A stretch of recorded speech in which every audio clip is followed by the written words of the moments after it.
Hi, everybody. Welcome on the Lights on Data show. My name is George. And I'm Deanna.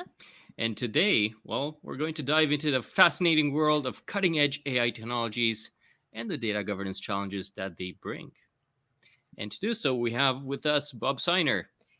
Bob Seiner is the president and principal of KIK Consulting and Educational Services, author and the publisher of the Data Administration newsletter. Welcome, Bob. Hi, my phone had to start ringing right as you were introducing me. Thank you. I'm very happy to be here. Good to be with you guys. Oh, likewise. Very happy to have you. Well, before we dive into the interesting topic for today, can you share with us your biggest hobby outside of work, of course? My biggest hobby, well, I have a bunch of hobbies outside of work. I love music. I love a lot of different things that I have a lot of interests outside of data. But I was going to share one with you, and it is Legos. Wow. Nice. And we're seeing a T Rex there, That I is a guess. T-Rex. Wow. So Look, you can't work on data all the time. So you need to have other things to keep your mind and brain sharp, right? oh, definitely. But I feel there's quite a few similarities with working with data and building different things out of Legos, and you need a level of enthusiasm in both. You need a level of creativity in both, and And patience. patience, I would Patience, say. I think. That was the one I was going to add, was patience for sure. Yeah, and especially now with the generative AI and things like ChatGPT and Bart, and you need some patience because things are coming out for sure. Things are positive, but things are risky too, and that's where I think data governance comes in, because of course all these models, they're based on huge amounts of data, and sometimes they can bring challenges. So Bob, what are some of the challenges that come to mind when it comes to LLMs and data governance? So the first thing I did when I was preparing for this session here, I thought that we should start by putting a good definition to what an LLM is, Let's do because it. I think some people view it as being the greatest thing since sliced bread, and other people are very worried and concerned about it. So I looked up the word and I looked up different definitions of it. And just to put it in context, I say it's a deep learning algorithm for whatever that is. And what we need to talk about that, I guess, that basically synthesizes knowledge from other places, large data sets, like you mentioned, right? And so the data that's going to be, and this is a really hot topic and one that I'm very interested in, the data that is needed in these large language models, because these things generate text, they generate business content potentially to be used by organizations. I've come to the conclusion that the challenges that are associated by LLMs are just an extension of the existing challenges that people have with data. Protecting data, making certain that it's not biased, protecting the data, and those types of things. So I think it's just another use of technology Yep. where there's a need for governance programs to address them. So what are some of the challenges? Well, there's privacy challenges, there's bias challenges, there's intellectual property rights, there's concerns about sharing information that you shouldn't be sharing or presenting it in an appropriate manner. But we have those same problems with just reports that we're already generating, our data Mm-hmm. warehouse. So yes, Mm-hmm. there's a lot of challenges associated with large language models and generative AI. Mm-hmm. But are they any different? And I'm sure you're not used to some people asking you questions on your show. But is it really any different? Are there any different challenges?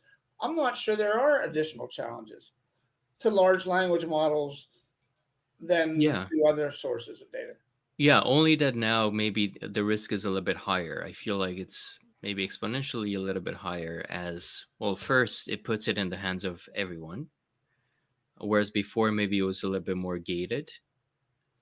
And now I think anybody can even ask ChatGPT, hey, how do I connect my data set into yours and help me get some insights out of this data set, without then understanding all those challenges that he talked about. So yes, I think they're based on the same set of challenges that we've had before, but I feel that now the risk is a little bit higher. Whereas before, maybe if you didn't know SQL, if you didn't know Tableau, Power BI, and how to look at that data yourself and go through your your Judgment. judgment, yeah, Yeah. then Yes, now it so puts you're it in right. the I in the think river. it does pose additional risks. Um, only maybe mainly because of the exposure of the data and Mm-hmm. the ability for anybody. Yeah, again, like you said, you don't have to know SQL, you don't have to know how to write code in order to ask it a question. A lot of I just wrote an article on the effective use of generative AI, and a lot of it has to do with learning how to ask it questions. Mm-hmm. And asking it questions to get the types of results. You can ask it questions and you could actually persuade it to answer your question a certain way. That's not going to be effective. I mean, so everything that's generated has to be fact checked. Right. I don't know if you've ever asked ChatGPT or Bard or one of those who you are. I have asked it who am I, and And it said that I had authored books that I have not authored. It said that Wow. I had certain certifications that I did not have. Okay, interesting. that's very nice. It would be. Is it telling other people that? I mean, we have to be very aware of the fact that we can't take it at face value, Mm-hmm. and we can't just. And people are. It can help generative. I like a quote that somebody shared with me. They said that artificial intelligence and large language models and generative AI, they're not going to replace you. Okay. The people that know how to use those tools, they're the ones that you need to be concerned about replacing you. Right. And if you can use them effectively, but then again, so tying it back to the governance subject, the data, the large data sets that are going to be included in the LLM, they have to be governed. Right. They have to be classified. People need to, the same rules that apply to data governance have to be applied to the large language models because people need to know that this data is still sensitive, it's still classified, it still has to be handled certain ways. And that's where your data governance program will come in and help you to formalize how you do those things. Right. Yeah, and the challenge is the sheer volume of it all as well to govern those data sets. Known this for 20 plus years, when big data became a buzzword, that is a challenge to govern those big data sets. But how has the world, I mean, the world has changed dramatically since November when they Hmm. first Yes. started talking about the large language models. I mean, I know I've written several articles on the subject just in that time frame.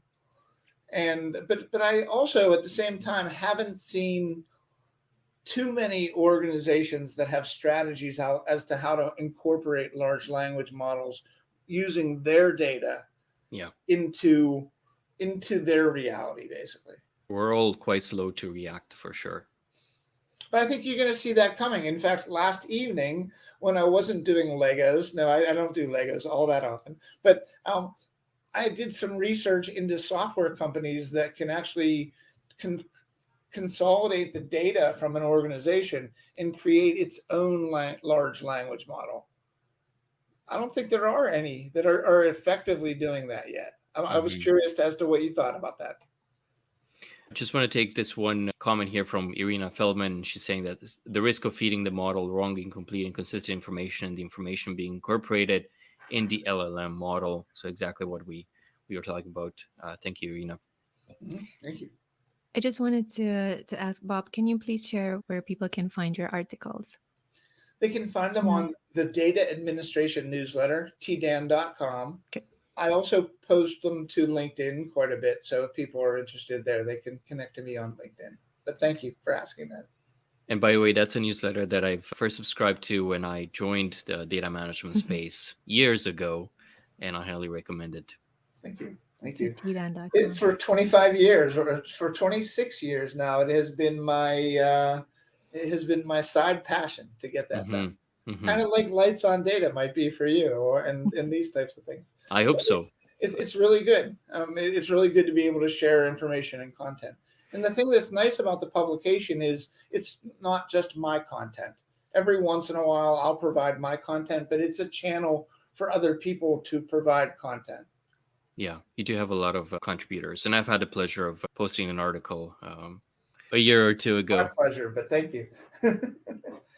So, well, speaking of which, though it's not a direct relationship to it, Roberto is mentioning the hallucination effect and the worries that companies have with it, of the information that it's making up. Like you mentioned, Bob, the how you're asking ChatGPT about yourself, and it was creating all these fictional things that you haven't done. Though it's a nice compliment, but how do we validate that that's actually the truth and it's not just made up information? And that's definitely a challenge Mhm. So, with where I these think systems. these tools will become more advanced is where they can provide you links to places that you can verify things. Mm-hmm. So, if it said just using that example, if it said I had certification, goes take me somewhere that shows that I have that certification.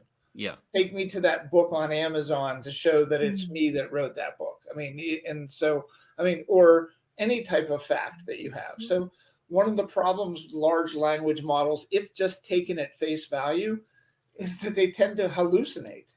Mm-hmm. Yes. And they tend, because they're, I mentioned the word synthesize before, what that the large language models really synthesize the knowledge. What they're doing is they're recognizing that knowledge, they're summarizing it, they're translating it, they're predicting it, they're generating human like content without even doing any fact checking itself. So it's trying to connect the dots, and it does a pretty good job of it. That's why, and I'm glad that Roberto asked that question, because um, you need to validate what it's telling you. You Yeah. need to. It can get you 30% of the way there to answer a question that you have, but if you don't add your own perception, it could be right, it could be wrong, it could be, unless you check on it. So yeah, it's Mhm. very important. May I add another challenge that I see, or a risk? Our generations, we have gone through the process of needing to synthesize information for ourselves. So we have that skill, kind of, meaning that when these large language models, give us the results, we have the critical thinking, based on our own experience, that and we can evaluate or assess if it makes sense, or if we can rely on that. Whereas I find that the future generations will maybe not need to go through that synthesizing process themselves, and they will just get this information fed to them, and they might not be able to do that critical assessment. So I'm my worry is, of the skills that we will not be developing anymore. It's scary, right? It's scary that you would think that people will look at things and just take them at face value, Yeah. especially with things that are very artificial intelligence based, like deep fakes.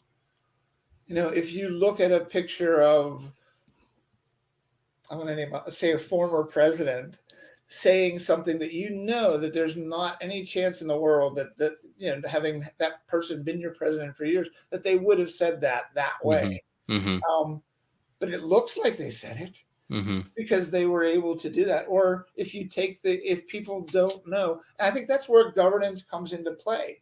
They have to establish some rules, rules, and roles associated with how these large language models can be used. Mhm. And yeah, if they don't know as much, I think it's up to the present generation to help to educate them, right? To not be at a point where, I know I educate my children. My children are almost, one's 30 already, so they're not really children anymore. But not to just take things at face value. Yeah. I think there's going to be a need to continue to do that, especially with all the challenges, Deanna, that you just mentioned. Yeah. Yeah. And it becomes harder and harder. Irina was wondering, would it make sense for organizations to create a team that would curate and train large language models on companies' own data, and then only using a custom model for enterprise operations?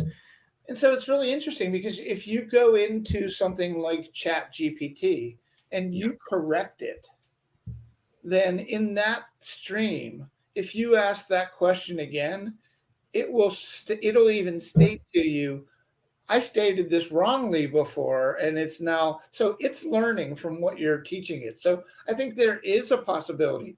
I think that would be, what was just stated would make a lot of sense.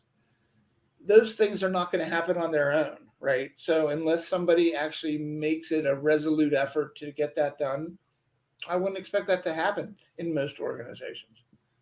Yeah. But yeah, it's people need to know how to use the tool, and Yeah. and it needs to be governed as well. And if things are going to be made public by an organization, they shouldn't be made public by the organization, or they shouldn't even be used to make decisions unless somebody has validated that Yeah. information.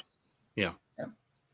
I've been saying this for years that we need all of these internally within the company, but of course at government level as well, international level. And there's been a lot of efforts in the past few years with AI councils and governance committees. But I feel like ChatGPT took everybody by surprise.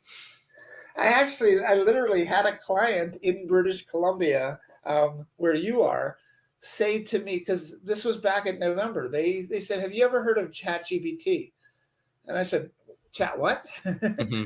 And they said, "ChatGPT." And they said, "It's going to be the answer to everything." And so, and I don't know if they were saying that tongue in cheek, because they really sounded like they thought it was going to be the answer to Yeah. everything. I said, "Okay, well, maybe I should check this thing out." Okay. And so it hasn't been around that long. Yeah. I mean, we are only in July. And if that was November, so a lot less than a year Yeah. since we were even thinking in these terms. Again, I'm not trying to push anything or promote anything, but I did write an article recently on how we people can effectively use generative AI to help them to do their job.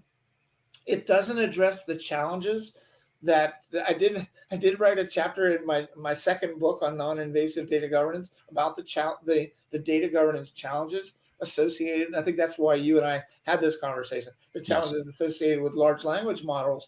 And the more and more I dig into it, the more I think that this is a problem that needs a solution. Hmm. And if data governance is not going to address it, who is? Yeah. So it is a huge opportunity for data governance programs. I'm not sure that organizations are thinking this way, and I think they're starting to think this way because so much exposure has been given to the concept of LLMs and generative AI since November. So we should try to get in front of this. I mean, yeah, I heard rumors. Most organizations are trying to do something about it. They're trying to put in their own internal policies. We've already heard in the news companies like Apple that are just Cutting it off. introducing it. Yeah, Yeah, right. completely. Right. Exactly. And then some others that are trying to incorporate into see, okay, what are some of the best practices that you could use, acknowledging, hey, it's just a tool like Google is. It's just a tool. Here's how you can use it. But here are all the considerations that you, Bob, mentioned at the beginning of the episode. Plus, some are even trying to put together some sort of certifications within the company to say, okay, well, you need to go through this training. Once you pass it, now you're allowed to properly use ChatGPT or similar tools. So we'll see. And I think that's a good idea. We should probably talk a little bit about what are some of the things that they would train people in. Hmm. I mean, a lot of it, and again, I don't remember the name of the person who just asked the question, but we can train these models. Yeah. So you have to be very careful as to what you train them with. If you train them with biased data, you're going to get biased results. So how do you determine whether or not there's bias in your data? Well, somebody needs to look at that, and somebody needs to address that. And yes, people need to be trained on. Um, like I said, I could tell ChatGPT that I wrote 100 books, and then at least in my stream, it's Hmm. going to. If I asked, how many books I wrote, it'll tell me I wrote 100 books Hmm. because it's constantly learning. So I think that we look at how are we going to train people, because it's going to cause a lot of challenges. Right. Certainly bias. You know how it's always been said that people can get data to say what they want it to say. Absolutely. That's become even more. That's become more the truth now than ever, I think. Absolutely. And by the way, there's a side conversation here happening in the comments between Roberto Maranca, Wade Walker, Jean Sebastian Provost about all the training data that it can feed it and how it can still learn, and of course the dangers that come as a result. Off to other challenges that are being brought up. Wade Walker, we have Wade Walker here, which you might know. As mentioned, worth noting and perhaps stating the obvious, care must be made when considering loading data up to a web-based LLM such as ChatGPT. You'd be loading what could be sensitive, proprietary data to a server out of your control. Where does that data go? There's no MSA dictating data deletion, etc. And there are on-prem versions of LLMs available that would be the preferred option and approach, though this, of course, brings some challenges and likely infrastructure implications. And yes, due diligence still needs to happen, and of course we still need data governance. I like Wade. I don't think I know Wade, but I like what he said because I think he gets it as to what needs to be done with the data.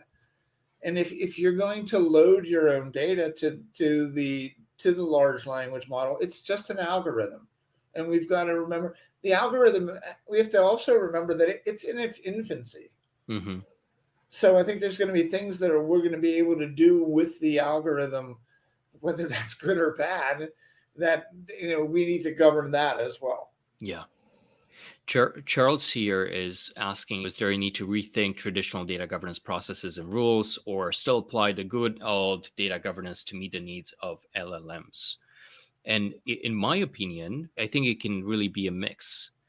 So I think we can use some of our existing processes, policies, and then work ChatGPT, work LLMs within the framework. So for example, we all make assumptions at work. That's why we need the business glossary. That's why we need the data dictionaries to stop making these assumptions and make sure that we have the same common language that we're using from a data side, from a tech side, from a business side.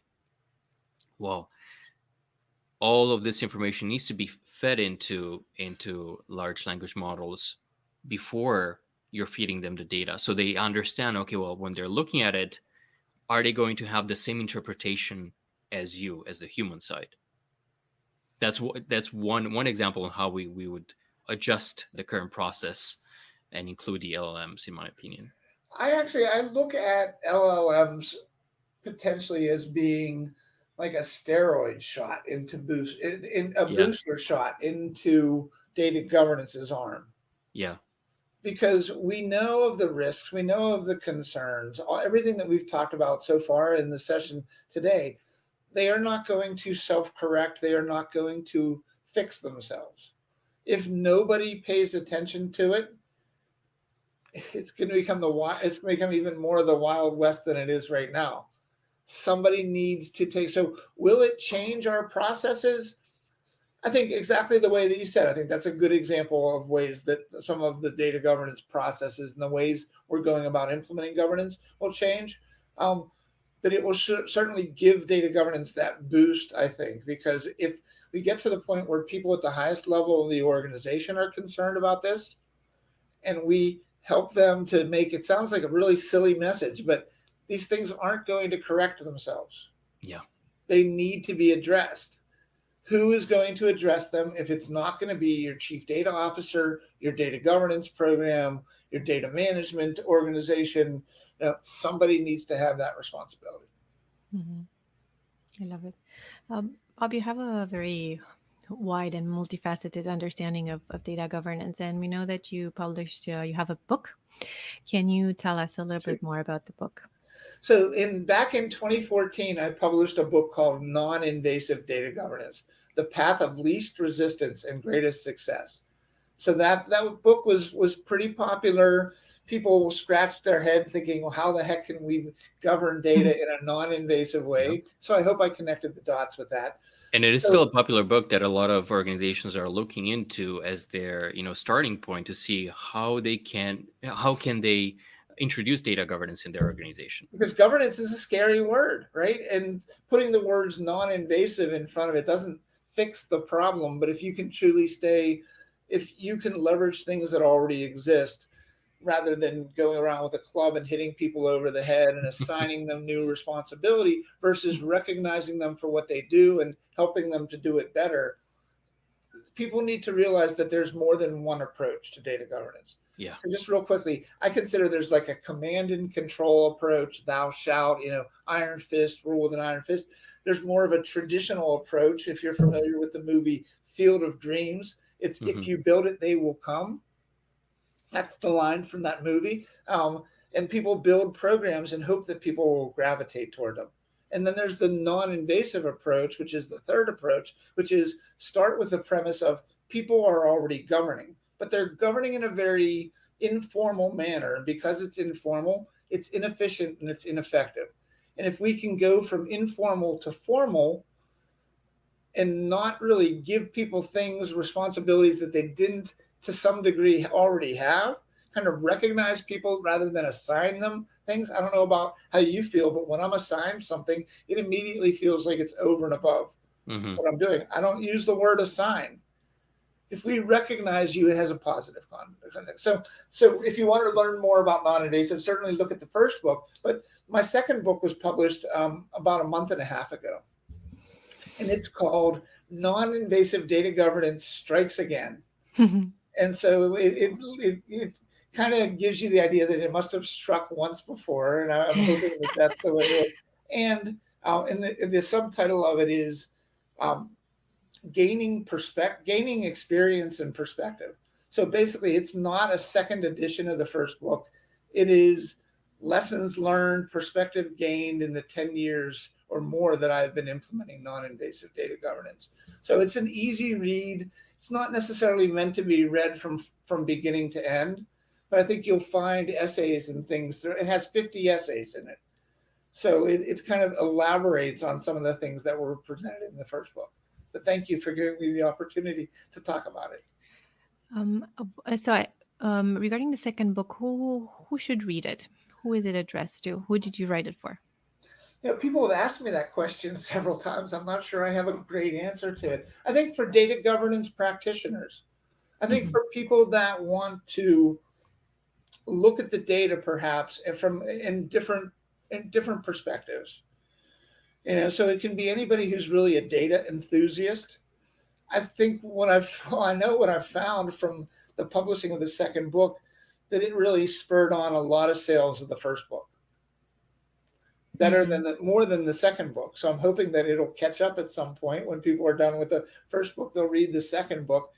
The second book is really to build on the foundation that was created in the first book. Very nice. Is there going to be a third book? I don't know. Stay tuned. We'll talk about it in 10 years. I'll ask a large language model to write it for me and see what it says. Right. And we gotta have something related to Star Wars. So I don't know what it would be, like a New Hope type of a thing. Yeah. The New Frontier, right? Or something like that. Yes. Yeah. And Wade here is mentioning, it's a great book, Bob. Thanks for all the contributions to the industry. I pull a lot of that thinking into my work with clients. So I appreciate that. It's really common sense is what I try to keep it. I mean, to start with the premise of that a company that's been around for 50 years has been completely ungoverned over those 50 years is kind of silly, right? Because it wouldn't have been as successful or been around as long as it's been if there was a complete lack of governance. Yeah. If you have a data warehouse, that data warehouse wasn't created without somebody having the responsibility to define what data went into the data warehouse. Somebody's producing that data. Somebody's using that data. If we can get them to do better jobs of it as just kind of build it into their jobs, it's not as radical as somebody might think. I don't remember what brought me the idea of calling it non-invasive data governance. I think it had something to do with non-invasive surgery. But the idea is that it's just not as threatening. I had a client tell me at one point that the only way we'll be successful is if we follow the non-invasive approach. And then they said, but at some point we're going to need the stick. And so the stick is the authority, is to get people if they want to continue doing things in a way that's not productive for the organization, there should be consequences. Right. So I define data governance as the execution and enforcement of authority over the management of data and data related assets. Sounds very invasive. It's not invasive. It's the approach that you use that's non invasive, but you still need to execute and enforce authority, because otherwise, how can you demonstrate to the government that you're following the compliance rules, to the Yeah. financial industry regulators or whoever is looking over your shoulder all the time, that you're following the rules? So I'm a firm believer of it. Mhm. Nice. And we need it now more than ever. Yes. And also from, me from a change management perspective, I really, really like this approach and not as much the stick approach. Well, Bob, thank you very much for today. So I wanted to encourage everyone who is watching or who is listening to reach out to you on LinkedIn and to connect with you, to read the articles on tiran.com, and also to get your books on non-invasive data governance. So your latest book called Non-invasive Data Governance Strikes Again, Gaining Experience and Perspective, as well as the first one, the non-invasive data governance one. So thank you very much. It's been an honor and a privilege, and I was really looking forward to today. So thank you very much. It was lovely to have you, and thank you very much for sharing so much knowledge and for all the contributions to this world. Okay, and I'll say goodbye. Goodbye with the T-Rex. Thank Until you. next time. Thank you so much, everyone.